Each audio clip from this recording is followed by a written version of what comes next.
Labor Law of Cambodia, Termination of Labor Contract. Labor contracts of specific duration. Labor contracts of unspecified duration.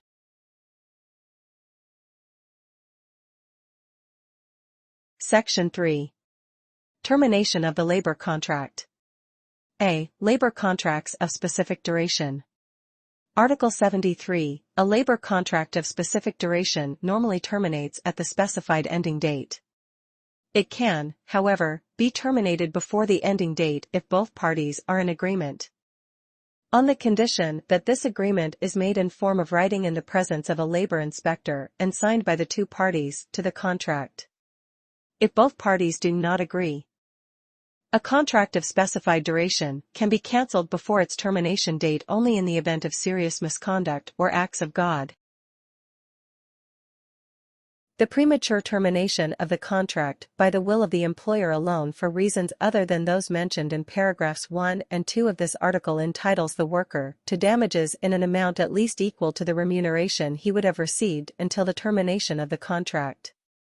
The premature termination of the contract by the will of the worker alone for reasons other than those mentioned in paragraphs 1 and 2 of this article entitles the employer to damages in an amount that corresponds to the damage sustained. If the contract has a duration of more than 6 months, the worker must be informed of the expiration of the contract or of its non-renewal 10 days in advance. This notice period is extended to 15 days for contracts that have a duration of more than 1 year.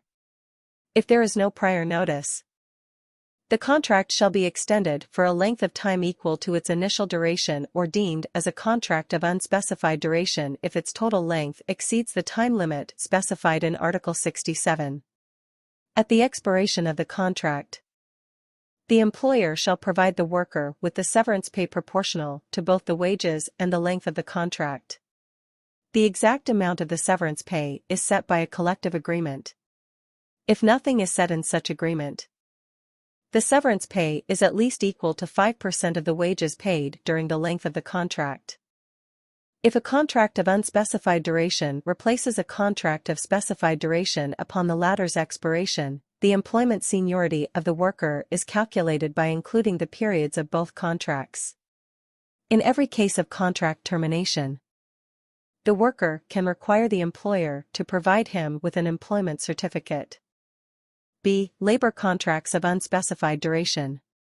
Article 74. The labor contract of unspecified duration can be terminated at will by one of the contracting parties. This termination shall be subject to the prior notice made in writing by the party who intends to terminate the contract to the other party.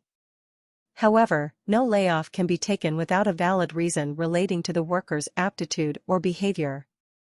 Based on the requirements of the operation of the enterprise, establishment or group. Article 75. The minimum period of a prior notice is set as follows. 7 days, of the worker's length of continuous service is less than 6 months. 15 days, if the worker's length of continuous service is from 6 months to 2 years. 1 month, if the worker's length of continuous service is longer than 2 years and up to 5 years. 2 months, if the worker's length of continuous service is longer than 5 years and up to 10 years. 3 months, if the worker's length of continuous service is longer than 10 years. The method for calculating the length of service of workers who are not employed on a monthly basis shall be determined by a PRACA's ministerial order of the Ministry in charge of Labor. Article 76. Any article of a labor contract, of an internal regulation, or any other individual agreement that sets the prior notice period to be less than the minimum set forth in this provision shall be null and void. Article 77. The termination of a labor contract at will on the part of the employer alone, without prior notice or without compliance with the prior notice periods, entails the obligation of the employer to compensate the worker the amount equal to the wages and all kinds of benefits that the worker would have received during the official notice period. Article 78. The prior notice is the obligation to be observed in enterprises or establishments set forth in Article 1 of this law, both by the worker and by the employer when one of them decides unilaterally to terminate the labor contract. However, The worker laid off for reasons other than serious misconduct can leave the enterprise before the end of the notice period if he finds a new job in the meantime. In such case, the worker will not be required to compensate the employer. Article 79. During the notice period, the worker of the enterprise is entitled to 2 days leave per week with full payment to look for a new job. These leave days are paid to the worker at the normal rate of remuneration, regardless of how it is calculated. This payment shall include other perquisites. Article 80. For task work or piecework, the worker usually cannot abandon the task that he has been assigned before it has been finished.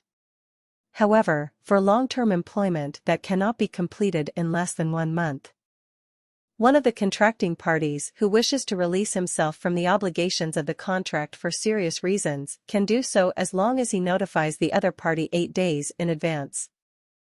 Article 81. Throughout the notice period, the employer and the worker shall be bound to carry out the obligations incumbent on them.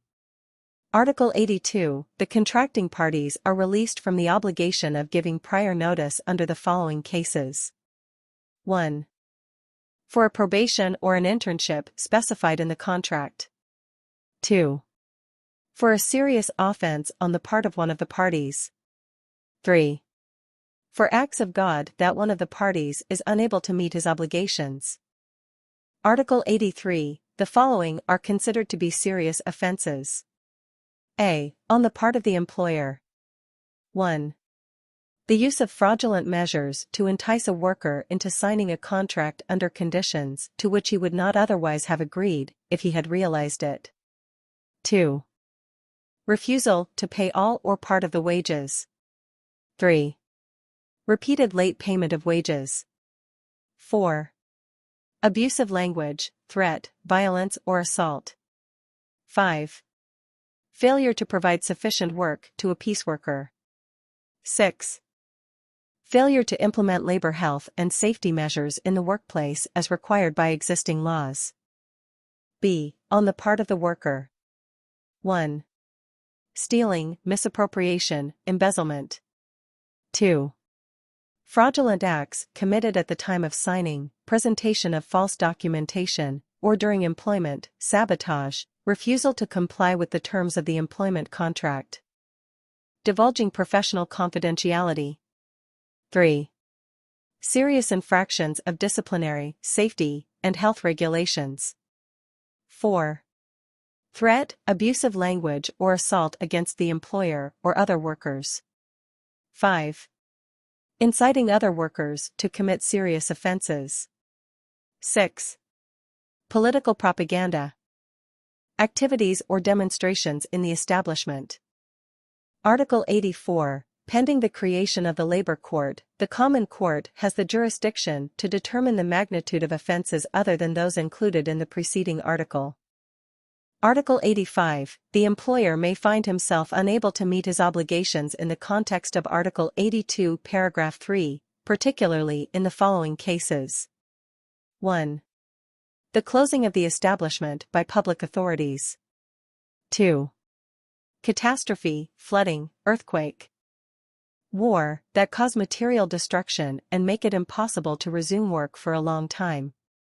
For death of the employer that causes the closure of the establishment, the workers are entitled to an indemnity equal to that of the notice period.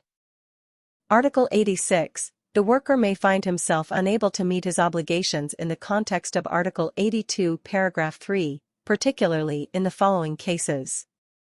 1. Chronic illness, insanity, permanent disability. 2. Imprisonment. 4. The cases cited in the first paragraph above. The employer cannot be released from his obligation to give prior notice.